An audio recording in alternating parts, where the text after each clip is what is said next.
हमारे छत्तीसगढ़ के नारायणपुर क्षेत्र के सभी भाइयों बहनों, देवी स्वरूपा बहनों, देवतुल्य भाइयों, एक नववर्ष आपको मंगलमय हो। नया वर्ष अभी अभी स्टार्ट हुआ है, शुरू हुआ है।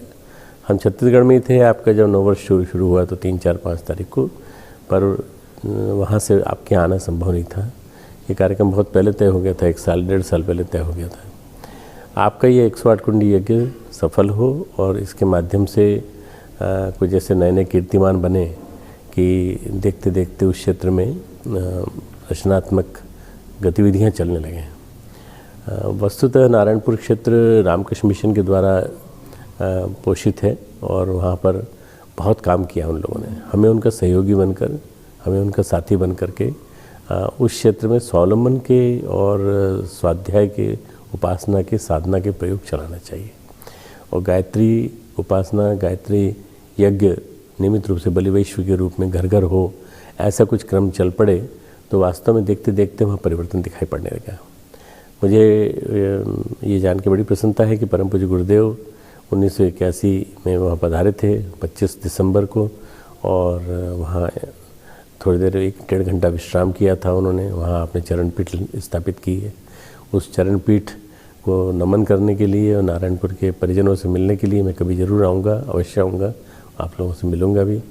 और ये वास्तव में कहा जाए तो परम पूज्य गुरुदेव जहाँ जहाँ गए उन सब स्थानों की खोज करके हमको अभी कुछ और का महत्वपूर्ण शोध कार्य करना बाकी है, ताकि ये पता लगे कि गुरुदेव ने कितना समय कहाँ दिया।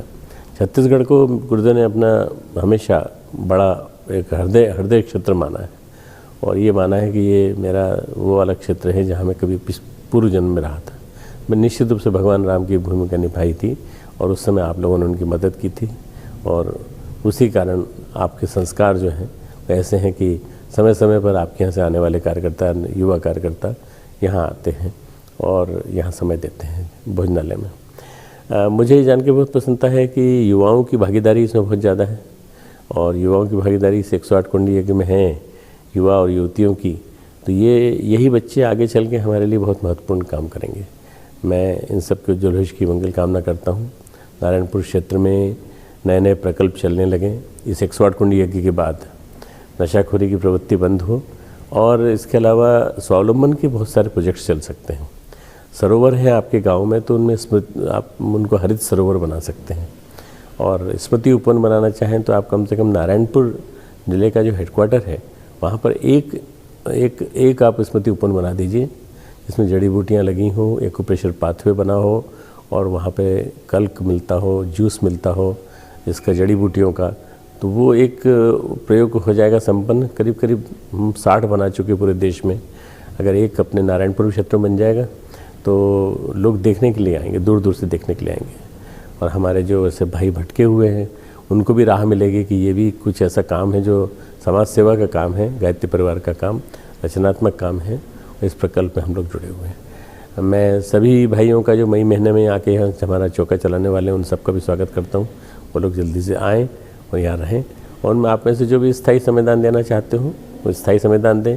जो अस्थायी देना चाहते हो, थोड़े दिन के लिए आना चाहते हो, वो सब अनुमति लेकर यहाँ आएँ और यहाँ रहें। शांति कुंज उनका दूसरा घर है, एक घर आपका वहाँ है, एक घर ये है।